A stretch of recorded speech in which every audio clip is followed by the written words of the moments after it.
السلام عليكم ورحمة الله وبركاته. الحمد لله نحمده ونستعينه ونستغفره ونؤمن به ونتوكل عليه ونعوذ بالله من شرور أنفسنا من يهد الله فلا مضل له ومن يضلل فلا هادي له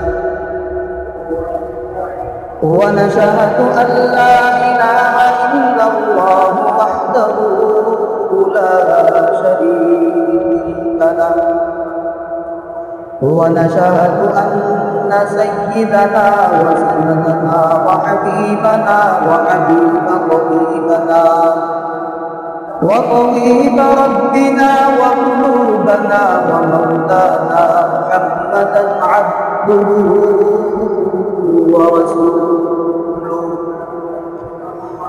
الذي أرسله الله تعالى بالحق إلى الخلق بشيرا ونذيرا وداعيا إلى الله بإذنه وسراجا وقمرا منيرا. أما بعد فأعوذ بالله من الشيطان الرجيم.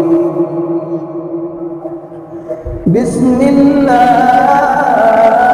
الرحمن الرحيم. إن الله اشترى من المؤمنين أنفسهم وأموالهم بأن لهم الجنة وقال الله سبحانه وتعالى قل إن كنتم تحبون الله فاتبعوني يحببكم الله ويغفر لكم ذنوبكم والله غفور رحيم. صدق الله العظيم وصدق رسوله النبي الكريم. نحن على ذلك لمن الشاهدين والذاكرين والحمد لله رب العالمين. وقال النبي صلى الله عليه وسلم الدين دنياه ضرتان أو كما قال النبي عليه الصلاة والسلام. شغل الدرد اللهم صل على محمد وعلى آل محمد كما صليت على إبراهيم وعلى آل إبراهيم إنك حميد مجيد. اللهم بارك على محمد وعلى آل محمد كما باركت على إبراهيم وعلى آل إبراهيم إنك حميد مجيد. رب اشرح لي صدري ويسر لي أمري واحلل عقدة من لساني يفقهوا قولي وبك نستعين يا مستعان. दुनिया सदाअत में तेरा नाम रहेगा,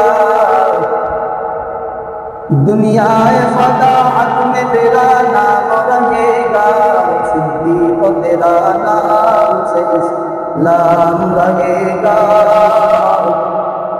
सिद्दीक तेरा नाम से इस्लाम आएगा, इस दुनिया को दोस्ती में सर का बसे फूल है,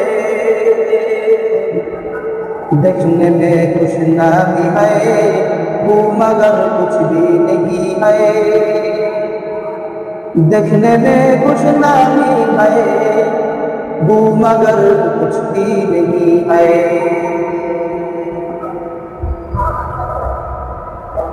আল্লাহ রাব্বুল আলামিনের দরবারে শুকর সুজুদ যে আল্লাহ পাক রব্বুল আলামিন আমাকে দীর্ঘ এক সপ্তাহ পরে আবার আল্লাহ তাআলার হুকুম জুমার সালাত আদায়ের উদ্দেশ্যে মসজিদে আসার বসার কথা শোনা করার তৌফিক দান করেছেন। এই জন্য সে মহান রব্বে কারিমের দরবারে শুকরিয়া আদায় করি, আলহামদুলিল্লাহ।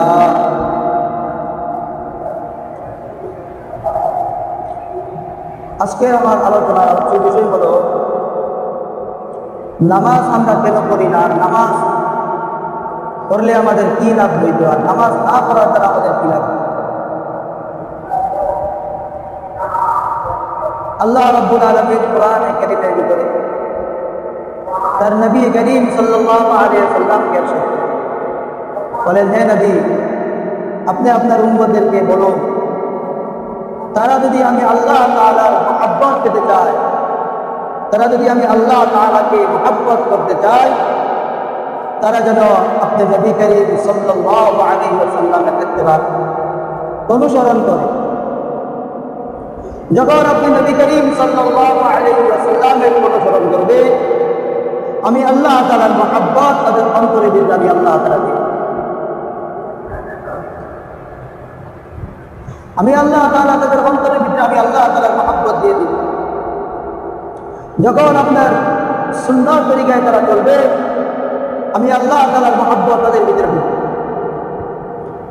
আল্লাহ তাআলা আল্লাহর নবীকে বলেছেন, কুল ইন কুনতুম তুহিব্বুনাল্লাহ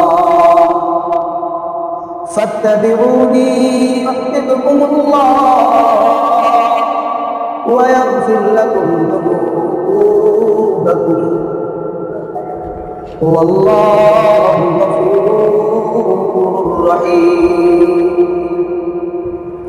হে নবী আপনি আপনার উম্মতদেরকে বলিয়ে দিন, যারা আমি আল্লাহ তাআলাকে মহব্বত করতে চায়, ভালোবাসতে চায়, তারা যেন আপনি নবী করিম সাল্লাল্লাহু আলাইহি ওয়াসাল্লামের অনুসরণ করে।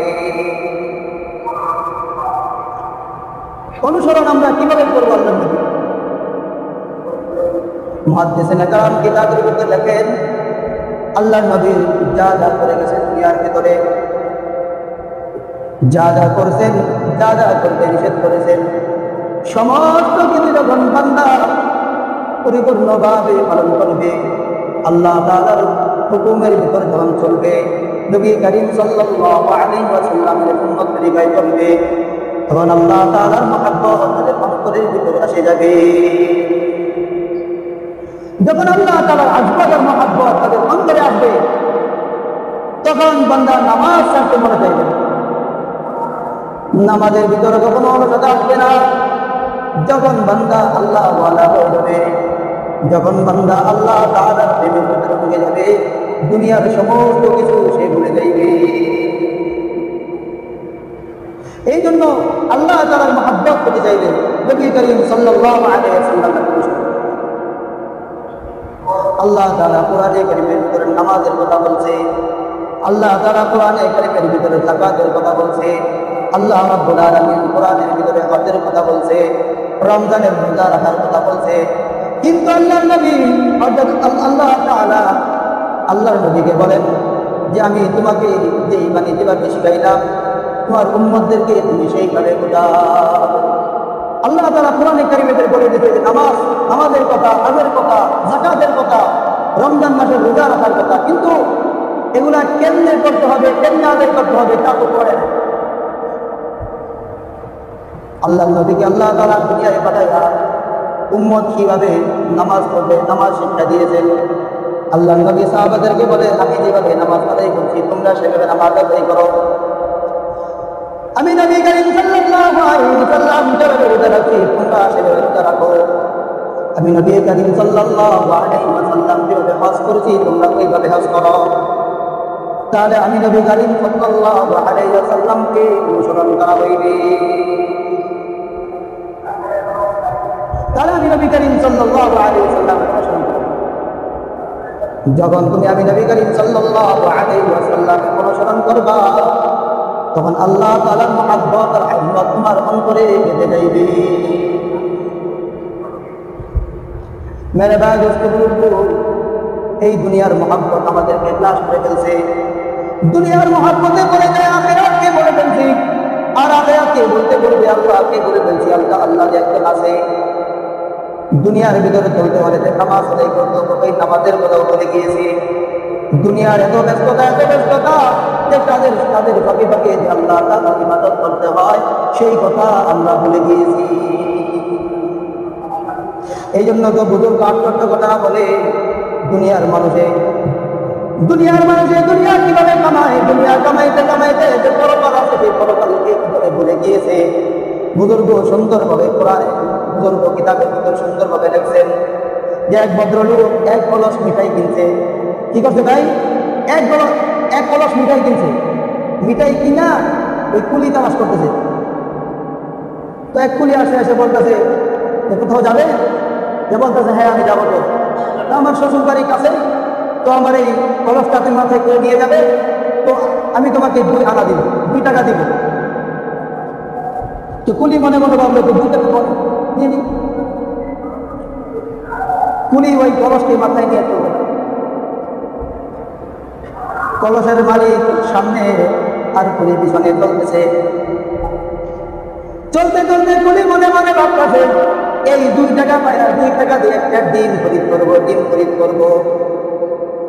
এই ডিম খরিদ করার পরে এই ডিম থেকে বাচ্চা হবে। ওই বাচ্চা বেচার পরে আমি একটা গরু কিনবো। দেখেন সে দুনিয়াকে সাজাইতেছে। সে কি বলে যে এই ডিম থেকে বাচ্চা হবে, এই ডিম বিক্রি করে আমি গরু কিনবো। এই গরু থেকে আরো বাচ্চা হবে, এই গরুকে বিক্রি করে আমি একটি বাড়ি বানাইবো, বাড়ি করবো। শুধু তাই না, এই বাড়ির যত টাকা সম্পত্তি হবে, যে ভাড়া করতে পাইব, এই টাকাগুলো আমি দিল্লি থেকে লাহোর পর্যন্ত এই টাকা দিয়ে আরো ইনকাম করবো, অনেক ব্যবসার কাজে লাগাইব। ও এখনো তো বিয়ে শাদী আমি করি নাই। ওই কুলি বলতেছে এখনো তো আমি বিয়ে শাদী করি নাই, বিয়ে শাদী করতে হবে। দেখেন দুনিয়া তাদেরকে কিভাবে করছে, দুনিয়া তো তাদেরকে ছাড়ে না। বুজুর্গ বাবা তো জয় বলে সেই লোক বলতেছে যখন আমি আমার সন্তানাদের বিয়ে করি নাই, বিয়ে করলো, ওই কলসকে মাথায় নিয়ে আসে ভাবতেছে এত বেশি করবে। বিয়ে শাদীও করছে, বিয়ে শাদী করলে তো হবে না, বিয়ে শাদী করে বাচ্চা কাচ্চা হবে। মেরে ভাই বুজুর্গ দুনিয়া দেখেন কিভাবে সাজাইতেছে। তো বাচ্চা কাচ্চা হবে, বাচ্চা একটু বড় হবে, বাচ্চা আমাকে আদর করে যখন আমাকে আমার মুখে খাবার তুলে দিবে, তখন আমি বলবো আমি তো খাইবো না। আদর করে বলবো আমি তো খাইবো না। এই মাথায় ভিতরে যে কলস ছিল, ওই কলসকে মাথায় ছিল করে আসে। যখন বলছে আমি তো খাইবো না, এমন করে হাত নাড়া দিছে, ওই মাথার যে কলস আছে ওই কলস মাটিতে পড়ে ভেঙে গিয়েছে। ওই কলস কি করছে ভাই? ভেঙে গেছে।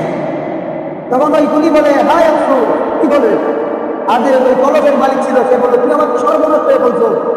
উনি বলতেছে কি ভাই আপনার তো খালি কলস গেছে, কলসের ভিতরে মিঠাই নষ্ট হয়েছে, কলস নষ্ট হয়েছে, আমার তো ওই ডিম থেকে শুরু করে একবারে বাচ্চা কাচ্চা সব নষ্ট হয়ে গেছে। আমার তো বাচ্চা কাচ্চা সবই নষ্ট হয়ে গেল। দুনিয়ার মানুষ আজকে এমন যে জন্মের পর থেকেই বলে যে নামাজ করবে। নামাজ কখন করবে? করতে করতে এমন সময় হয়ে যায় যে মালাকুল মউত তার সামনে এসে যায়, সে টেরও পায় না, তার হুঁশ নাই। এই জন্য তো বুজুর্গ আরো সুন্দর করে শেরে বলেন নফসেরা বেকদর জিন্দা আপনি আরতে ফরমা ইয়াদ খেলাফে আপনি।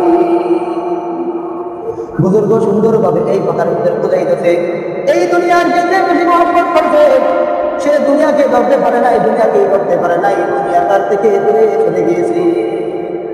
এই জন্য তো কবিতার কবির ভাষায় বলে নফসকে বেশি, নফসকে নফসের মতো চালানো যাইবে না, নফস যেটা বলে ওটা করা যাইবে না। যদি নফসের খায় সেটা করে নফস যেটা বলে এটাই করতে থাকো, তাহলে তোমার দুনিয়াও পাইবা না, আখিরাতও তুমি পাইবা না।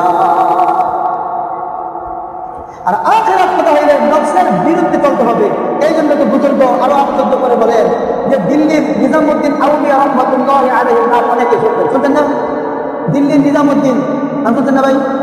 নিজামুদ্দিন আউলিয়া, তিনি একবার অনেক অসুস্থ। তো তার মুরিদরা বলতেছে, হুজুর আপনার তো অনেক অসুস্থ, একবার অজ্ঞান হন আবার ভালো হন, তো এটা তো অসুস্থ, তো ভালো হওয়ার জন্য অনেক কবিরাজ ডাক্তার দেখাইলাম, কোনো ভালো হয় না। বলতেছে যদি আপনার ওষুধ যদি ভালো করতে হয় তাহলে একজন পাদ্রী আছে, হ্যাঁ খ্রিস্টান পাদ্রী, সে যা বলে তা হয়, তো তার কাছে নিয়ে চলি। নিজামুদ্দিন আউলিয়া রহমাতুল্লাহি আলাইহি বলে না, সে তো বিদায় নিয়ে আমি তার কাছে যাবো, সে চাইতে রাজি হয়। তো নিজামুদ্দিন রহমাতুল্লাহি আলাইহি সে অসুস্থ হয়ে অজ্ঞান হয়ে গেল। তো মুরিদরা তাকে ধরে খাট সহ নিয়ে ওই পাদ্রীর কাছে গেছে। তো পাদ্রী তার সিনার উপর হাত কাছে সে ভালো হয়ে গেছে। তখন বুজুর্গ বলতেছে যে ভাই আপনি এই সাধনা কিভাবে অর্জন করছেন, যে আপনি যেটাই বলেন সেটাই হয়ে যায়, হ্যাঁ কেমনে হয়ে যায় জিনিসটা? ওই পাদ্রী বলতেছে যে ভাই আমার নফস আমার অন্তর যেটা চায় আমি সেটা করি। যদি আজকে বিরিয়ানি খাইতে চাই তাহলে বিরিয়ানি খাইতে পারতাম। হ্যাঁ নফস বলছে যে আজকে ঘুমাইতে, সে ঘুমায় না, সে সাধনা করতে থাকে। এই জন্য সে নফসের উল্টা করেছে, নফসকে যেটা চাইছে সেটা করে নাই। তো নফস চাই জিন্দিগি না চালানোর কারণে আল্লাহ তাআলা তার মর্যাদাকে এত উঁচু করে দিয়েছে যে সে মুখ দিয়ে যেটা বলে সেটাই হয়ে যায়।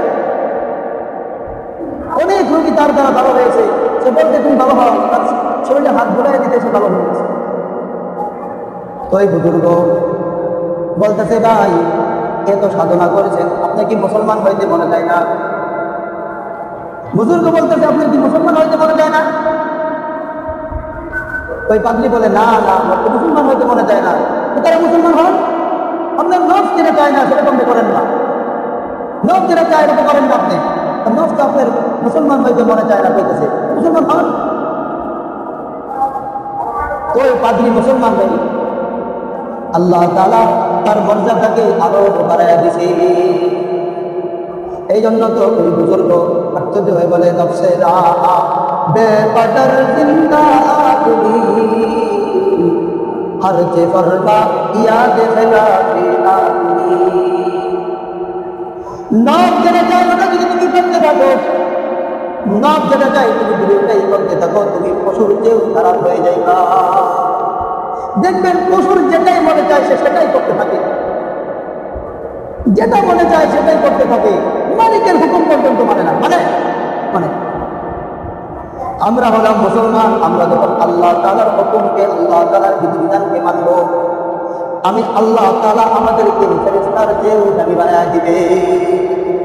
সুবহানাল্লাহ জোরে বলেন না, সুবহানাল্লাহ বলেন, সুবহানাল্লাহ। ভাই সুবহানাল্লাহ অনেক দাম, সুবহানাল্লাহ অনেক দাম। এই জন্য তো ইউসুফ রহমাতুল্লাহি আলাইহি হযরত নবী করিম সাল্লাল্লাহু আলাইহি ওয়াসাল্লাম বলেন সুবহানাল্লাহ আলহামদুলিল্লাহ ওয়া লা ইলাহা ইল্লাল্লাহ আল্লাহু আকবার। অনেক দাম। পুরো পৃথিবীকে যদি এক পাল্লায় রাখা হয় আর সুবহানাল্লাহ কিন্তু আরেক পাল্লায় রাখা হয়, সুবহানাল্লাহর পাল্লাই বড়। ইউসুফ নবী আলাইহিস সালাতু ওয়াস সালাম একবার মিশরে দুর্ভিক্ষ দেখা দিছে। মিশরে কি করছে ভাই? দুর্ভিক্ষ দেখা দিছে। তো ইউসুফ আলাইহিস সালাতু ওয়াস সালাম ইউসুফ নবী ত্রাণ দিচ্ছেন, ত্রাণ। একজন দরিদ্র লোক এসে বলতেছেন, আল্লাহ নবী আপনি আমাকে যা দিতেন আমি ওই সরকারের থেকে যা পাইছি কিন্তু পাইছি, আপনার ক্ষমতার বলে আমাকে আরো কিছু দান করুন। ইউসুফ নবী বলতেছে, হে ইমাম আজম, তুমি তাকে 1 কেজি গম দিয়ে দাও।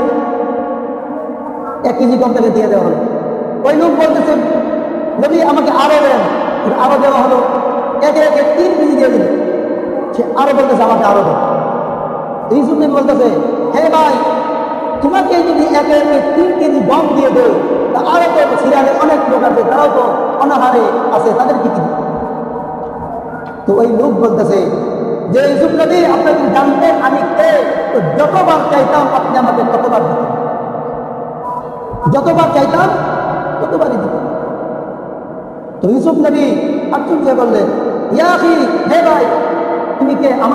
আমরা তাআলাম, হে ভাই তুমি কে?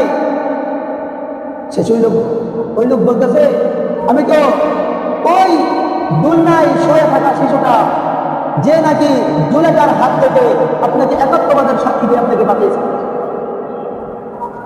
একাত্মবাদের সাক্ষী দিয়ে আমি আপনাকে জুলেখার হাত থেকে বাঁচিয়েছিলাম। জুলেখা বলছিল যে সে আমার সাথে অপকর্ম করার জন্য আমার কামরায় ঢুকছিল, তো 7টা 8টা কামরা ছিল, সেই কামরা ভেদ করে আমার সাথে কি জিনায় লিপ্ত হতে চাইছে। তো আমি ওই দুলনায় শুয়ে থাকে আপনার একাত্মবাদের সাক্ষ্য দিয়েছিলাম, আমি সেই লোক। তো ইউসুফ নবী বলতেছে, এই নাম আদা, তাকে 1 কেজি নয় 2 কেজি নয়, তাকে 10 কিতাবে ওয়াসিদের ভিতরে আছে, তো বলতেছে 100 মণ গম তাকে দেওয়া হবে, 100 মণ গম তাকে দেওয়া হবে। তো কিতাবের ভিতরে আল্লামা জাওজি রাহমাতুল্লাহি আলাইহি আছেন যে আল্লাহ তাআলা হযরত ইউসুফ আলাইহিস সালামকে বলতেন, হে ইউসুফ, এটা তো তোমার সামান্য দুনিয়ার দান, তোমার একবারে একাত্মবাদের সাক্ষী দেওয়ার কারণে তুমি তাকে 100 ইদ্দাত দম দিয়ে দিয়েছো, তুমি তাকে 100 ইদ্দাত দম দিয়েছো। যে নাকি ফজরের আগে উঠে ঠান্ডা পানিতে উযু করে আমার সালাত আদায় করে, সালাতের ভিতর বলে, সে রুকু দিয়ে বলে সুবহানাল্লাহ সুবহানাল্লাহি রাব্বিল আযীম, সুবহানা রাব্বিল আযীম, সিজদায় দিয়ে বলে সুবহানা রাব্বিল আযীম, সে রুকু দিয়ে বলে সুবহানা রাব্বিল আযীম, সিজদায় দিয়ে বলে সুবহানা রাব্বিল আ'লা। হ্যাঁ, সেই কথা যোহরে বললো, আসরে বললো, মাগরিবেও বললো, এশারে বললো, এবং নামাজের ফাঁকে ফাঁকে সে সুবহানাল্লাহ তাসবিহ করে। আমি আল্লাহ তাআলা তাকে কি পরিমাণ দান করবো? তুমি কি একবার কল্পনা করছো আমি তাকে কি পরিমাণ দান করবো? যে বলতেছে যে সুবহানাল্লাহ যে একবার বললো, জান্নাতের ভিতরে একটা গাছ হয়ে,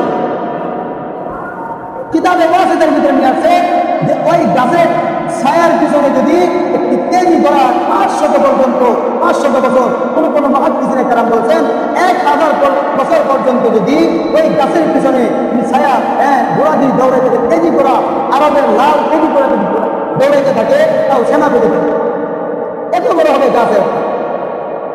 অর্থাৎ আবু হুরায়রা রাদিয়াল্লাহু তাআলা আনহু দিনে 1000 বার সুবহানাল্লাহ, 1000 বার আলহামদুলিল্লাহ, 1000 বার আল্লাহু আকবার, 1000 বার ইস্তিগফারের আমল। ওমর রাদিয়াল্লাহু তাআলা বলেন যে আমি এই সুবহানাল্লাহ, আলহামদুলিল্লাহ, আল্লাহু আকবারের দ্বারা কি পাইছি যে দুনিয়ার যা কিছু তা কিছু দিয়ে এটা পুরা করা যায়। এই জন্য তো মুহাদ্দিসিনে কেরাম বলেন সারা পৃথিবীকে যদি এক পাল্লায় রাখা হয়, আর সুবহানাল্লাহ, আলহামদুলিল্লাহ, আল্লাহু আকবার, লা ইলাহা ইল্লাল্লাহ আরেক পাল্লায় রাখা হয়, তো এই দুনিয়ার থেকে ওই কালিমার পাল্লায় যাবে। এই জন্য ভাই বুজুর্গরা সর্বহালতেই হযরত আমাদের বাংলাদেশের মুফতি আযম মুফতি ফয়জুল্লাহ রাহমাতুল্লাহি আলাইহি বলতেন যে ভাই তিনি যখন দোয়া করে দেন, দোয়া পড়াই দেন, তখনও সে ফাঁকে ফাঁকে লা ইলাহা ইল্লাল্লাহ, লা ইলাহা ইল্লাল্লাহ বলতেন। ছাত্ররা বলতো, হুজুর আপনি কেন ফাঁকে ফাঁকে কি করেন? তো হুজুর বলতেছে, হায় আফসোস, আমি যদি এখন মারা যাই, আর আমার দ্বারা যদি, আমার অন্তর দিয়ে যদি, আমার মুখ দিয়ে যদি কালিমা না বের হয়, আমি তো কালিমা ছাড়া হয়ে মৃত্যুবরণ করলাম, আমার না জানি কি হবে আসরের মধ্যে। এই জন্য আমি পড়ানোর ফাঁকে ফাঁকে যখন আমি পৃষ্ঠাটা উল্টাই, তখনও বলি লা ইলাহা ইল্লাল্লাহ, যখন পৃষ্ঠা বন্ধ করি তখনও বলি লা ইলাহা ইল্লাল্লাহ। এর দ্বারা আমার অন্তর থেকে ভয় কেটে যায়। যখন আমি বলি লা ইলাহা ইল্লাল্লাহ, আমার অন্তর থেকে ভয় কেটে যায় যে আমি এখন যদি মারা যাই, আমার কালিমা মুসলিম হয়ে মৃত্যুবরণ। এই জন্য মেরে মুহতারাম হাজিরিন, যে আমরা পা দিয়ে চলি, হাত দিয়ে কাম করি, কান দিয়ে শ্রবণ করি, মুখ দিয়ে তো কোনো কিছু করি না ভাই। মুখ দিয়ে যদি আল্লাহ আল্লাহ জিকির করি, এই আল্লাহ আল্লাহ জিকির আমাকে জান্নাতে পৌঁছে। হ্যাঁ, আল্লাহ আল্লাহ জিকির আমাকে জান্নাতে পৌঁছে দিবে। কিন্তু বলছিলাম এই উম্মত এক নীতি দিয়ে জান্নাতে যাবে, এক নীতি দিয়ে।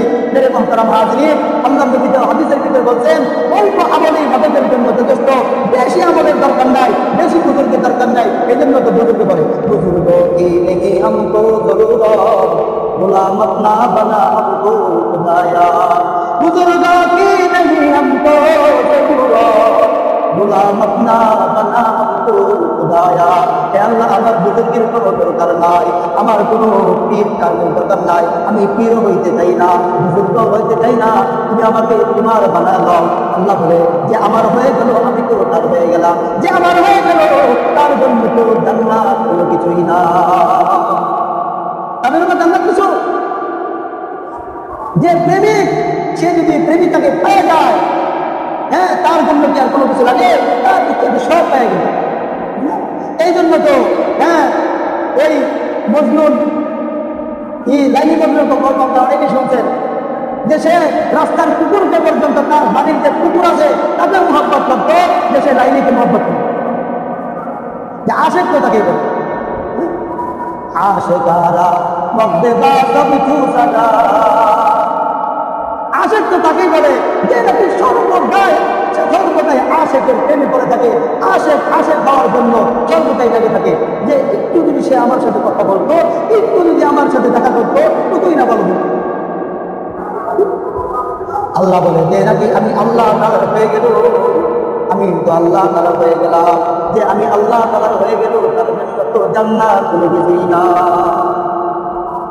এই জন্য দুনিয়ার প্রেমিক হয়ে লাভ নাই, আখিরাতের প্রেমিক হয়। যখন আখিরাতের প্রেমিক হয়ে যাবে, দুনিয়া তোমার পায়ের সামনে আসে মতো হইবে, দুনিয়া তোমার পায়ের সামনে আসে মতো। इस दुनिया की दोस्ती में चलता बजे फुल है, देखने में कुछ आती है वो मगर कुछ भी नहीं है। এই দুনিয়াতে কাগজের ফুলের মতো, কাগজের ফুল দেখার মধ্যে শান্তি, তার ভিতরে রব নাই, তার ভিতরে প্রাণ নাই। আসেনি? কাগজের ফুলের ভিতরে গ্রাম আছে? গ্রাম নাই। কাগজের ফুলের ভিতরে কি সুবাস নাই, গ্রাম নাই, দেখার ভিত্তিক মজা। এই জন্য বুজুর্গ বলে দেখনে মে কুছ নামি হায় वो मगर कुछ भी नहीं है, দেখার মধ্যে শান্তি কিন্তু গ্রাম শোনার ভিতরে তার ভিতরে কিছু নাই। দুনিয়াটা যেমন, দুনিয়াটা দেখতেছে খুব সুন্দর, হ্যাঁ গাছে ফলে ভরা, কিন্তু যখন আস্তে আস্তে তোমাদের দিকে আগাইতে থাকো, তখন তোমার এই দুনিয়াকে দেখতে দেখতে তোমার আখিরাতকে ভুলে যাওয়া হয়ে যায়। আখিরাতকে যখন ভুলে যাও, তখন আজরাইল আসে ধরে, তখন তুমি কোনো কিছু নেই। হ্যাঁ, জৈনক ব্যক্তির এক লোকের সাথে আজরাইলের দেখা, এক লোকের সাথে আজরাইলের সাথে দেখা। ওই লোক আজরাইলকে প্রশ্ন করতেছে, হ্যাঁ আজরাইল, দুনিয়ার কোনো মানুষ যদি কোনো অপরাধ করে, কোনো দোষ করে, তার জন্য নোটিশ টানানো হয়। তার জন্য কি টানানো হয়? নোটিশ টানানো হয়, তুমি এই কাম করছো, তোমার জন্য এই শাস্তি, তুমি এই অপরাধ করছো, তোমার জন্য এই শাস্তি, নোটিশ টানানো হয়। কিন্তু আপনার আজরাইলটা আশ্চর্য করলেন, আপনি যদি কোনো মানুষকে পাকড়াও করেন, ধরতে যান, কোনো তো নোটিশ প্রদান করেন, কোনো তো নোটিশ দেন। তো আজরাইল আলাইহিস সালাম বলতেছে, হে ভাই, আমি দুনিয়ার ভিতরে শত শত নোটিশ দিই, দুনিয়ার মানুষ তো এক নোটিশ দিয়ে সারা বছর চালায় যায়, যার জন্য যেই শাস্তি দেয়, যে অপরাধ করতে, যেই ভুল করতে, তার জন্য এই ভুলের শাস্তি একেবারে লাগে হয়ে যায়, ওই শাস্তি চলতে থাকে একবারে বছর কি বছর। কিন্তু আমি আজরাইল শত শত নোটিশ দেই, কিন্তু আমি আজরাইলের নোটিশ কেউ পাত্তাও দেয় না, কেউ গ্রহণ করতে। সে সতর্ক হয়ে যেতেন আমার নোটিশ দিয়ে। তখন সেই লোক তার জন্য বলতেছে, আজরাইল সাহেব, আপনি কি নোটিশ দেন একটু বলেন তো আমার। আজরাইল আলাইহিস সালাম বলতেছে, ভাই, মানুষ যখন অসুস্থ হয়ে যায়, অসুস্থ হয়ে বিছনায় পড়ে যায়, এটা কি তার কবরে যাওয়ার আলামত না? মানুষ যখন আস্তে আস্তে বৃদ্ধ হয়ে যায়, মানুষ যখন আস্তে আস্তে বৃদ্ধ হইতে থাকে, মানুষ যখন মুখ দিয়ে কথা বলতে পারে না, এটা কি তার মরে যাওয়ার কোনো আলামত না? মানুষ যখন মানুষের চুল দাড়িগুলো পাকতে থাকে, এটা কি তার দুনিয়ার মারা যাওয়ার কোনো আলামত না? বুজুর্গ টান দেওয়ার বলে, তাদের বিদায় মানে দুনিয়ার মানুষ তো বলে নামাজের কোনো সময় হয় না। নানা যখন নাতিকে কিনে নিতে চায়, তখন নানার মেয়ে বলে, এখন তো তার নামাজের কোনো সময় হয় না, সে নামাজ দেবে। মা বলে, তার তো নামাজের কোনো সময় হয় নাই, আর একটু বড় হোক না, নামাজের সময় হবে। রাসূলুল্লাহ সাল্লাল্লাহু আলাইহি ওয়াসাল্লাম বলেন 7 বছর হইলে তোমরা নামাজের জন্য আদেশ করো, 10 বছর হইলে তোমরা নামাজের জন্য শাসন করো। কিন্তু যখন ছোট বাচ্চাকে যখন মসজিদে নিতে চায় তখন তার বাবা মা বলে, আব্বা এখন আমাদের বয়স হয়ে যায়, এখন আমাদের বয়স হবে। যখন আস্তে আস্তে সে বালেগ হয়, বালেগা হয়ে যায়, যখন তাকে নামাজের কথা বলা হয় তাকেই বলা হয়। তার নানার নাতিকে, নাতি যখন বলা হয়, নাতিকে যখন বলা হয় আসো নামাজে যায়, নাতি যখন উত্তর দেয় মার তো বড় হইলাম, নামাজের তো সময় পাই নাই। কি হয় না, নামাজের তো আমার সময় হয় না, আর একটু বড় হইব তারপরে নামাজ। বালেগ হয়ে গেছে, 15, 16, 17, 18, 19, 20 বছর পর পরে বিয়ে শাদী করছে। তারপরে মানুষ বলে আসো নামাজে যাই, তো বিয়ের সাথীরা যায় বলে আসো নামাজে যাই। সে বলে মাত্র বিয়ে শাদী করলাম, নামাজের তো আমার সময় হয় নাই, আরো সময় হবে, সময় হয় নাই, নামাজে চলে যাই, তো নামাজের আমার সময় পাই নাই। সে বলে কি মাত্র তো বিয়ে শাদী করলাম, আমার সন্তানাদি হবে, সন্তানাদি হইলে তারপরে নামাজ করবো, দাঁড়িয়ে রাখবো, দাঁড়িয়ে ভিতরে দাঁড়িয়ে রাখবো আমি। যখন লোকটা বিয়ে শাদী করার পরে সন্তানাদি হয়, সন্তানাদি হওয়ার পরে সন্তানাদি বড় হয়, যখন তাকে নামাজের কথা বলা হয় সে বলে মাত্র তো সন্তানাদি হলো, সন্তানাদি আস্তে আস্তে বড় হবে, সন্তানাদিকে বিয়ে শাদী দিব, নাতি পুত্র হবে, নাতি হইব, পুতি হইব, ওই করে নামাজ পড়ব। সন্তান বড় হইল, সন্তান বড় হওয়ার পরে সন্তান বিয়ে শাদী করলো, সন্তান বিয়ে শাদী করার পরে সন্তান থেকে বাচ্চা কাচ্চা হলো, আরো বড় হলো, সে আস্তে আস্তে কি হলো, বুড়ো হয়ে গেল, মুরব্বী হয়ে গেল। তখন তার চুল দাড়িগুলো পাকতে থাকে, যে সময় নামাজের দিকে আগাইতে থাকে, মসজিদের এক কোনায় বসে বসে সুবহানাল্লাহ, আলহামদুলিল্লাহ, আল্লাহু আকবার বলে, আল্লাহ তাআলা তার দিকে তাকায়ও দেখে না। এই জন্য ভাই শুরু থেকে নামাজের কদর দেওয়া, যেই সময়টা আছে এই সময় থেকে নামাজের কদর করা। তাহলে এই জন্য তো ওই আজরাইল আলাইহিস সালাম বুজুর্গ বলতেছে, তোমরা যে বৃদ্ধ হয়ে গিয়েছো, তোমাদের যে চুল দাড়িগুলো পেকে গিয়েছে, এগুলো কি তোমাদের কবরে যাওয়ার আলামত না? এগুলোকে আমি তোমাকে যে খাপ করে ধরবো, এটা কি তোমার আলামত না? এটা কি তোমার আলামত না? তুমি কি তাও বোঝো না যে তুমি কবরের দিকে আগে যাবে, তোমাদের কবরে দিতে হবে। इस दुनिया की दुस्ती में सलका बसे खुल गए, देखने में कुछ नामी है वो मगर कुछ भी नहीं है। এই দুনিয়া তো কাগজের ফুলের মতো, দেখার মধ্যেই মজা, কিন্তু এটার ভিতরে গ্রাম নাই, কোনো স্বাদ নাই। এই জন্য তো আল্লাহ বলে, আমি দুনিয়ার ভিতরে একটা নোটিশ দিই না, শত নোটিশ দিয়ে থাকি।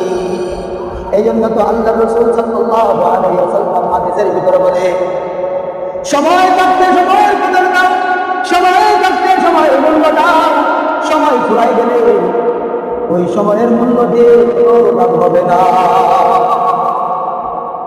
সময় থাকতে সময়ের কদর দেওয়া শিখো, তাহলে ওই সময়ের কোনো মূল্য নাই। রাগ করতেছেন না আপনারা? রাগ করেন না, রাগ করার কথা না। আল্লাহ তাআলা তো কোরআনে কারীমে বলেই দিয়েছে, ইন্নাল্লাহা আশতারা মিনাল মুমিনিনা, ইন্নাল্লাহা আশতারা মিনাল মুমিনিনা আনফুসাহুম ওয়া আমওয়ালাহুম বিআন্না লাহুমুল জান্নাহ। আল্লাহ রাব্বুল আলামিন কোরআনে কারীমের ভিতরে বান্দাকে বলে, ও আমার বান্দা বান্দীরা, তোমরা নামাজ আদায় করো, নবী রব্বুল কারীমের আমলগুলো পুরা করো। যখন তুমি আমল করা হইবা, আমল করবা, আমলে সালেহ করবা, ঈমানদার হইবা, আমি আল্লাহ তাআলা তোমাকে এই বদলায় তোমাকে একটি জান্নাত দিয়ে দিব, যেই জান্নাতের গেটের ভিতরে ঢুকলে আর ভিতরে যাইতে চাইবা না, আর যেখানেই যাইবা সেখানেই 50,000 বছর পর্যন্ত সেইখানেই বসে থাকবা। এক লোক জাহান্নাম থেকে ফারেক হয়ে জান্নাতে ঢুকবে, সেই লোক বলতেছে, আল্লাহ আমাকে জান্নাতে যাওয়ার দরকার নয়, জান্নাতটা কেমন একটু আমাকে দেখায়। আল্লাহ তাআলা ফেরেশতাকে বলে, ফেরেশতা তুমি জান্নাতে দেখো, দূরের থেকে জান্নাতে দেখাইছি, জান্নাত কেমন দেখো। তাকায় থাকতে থাকতে 50 বছর কাটে, 50 বছর কেটে যাবে। সে লোক বলবে, আল্লাহ জান্নাত তো দূরে থেকে দেখলাম, একটু যদি কাছে গিয়ে যায় একটু ভালো হতো, দেখলাম একটু ভালো জান্নাতের কাছে নেই। সেইখানে যে হাত করে তাকায় থাকবে, ইস এর জন্য দুনিয়ায় 1 মিনিট সময় লস করলাম।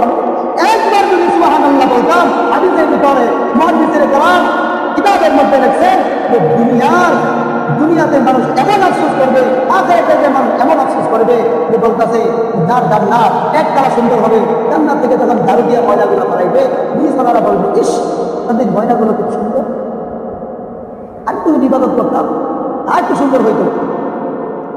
এই বলে আফসোস করে আর বলবে হায় হায় কি করলাম।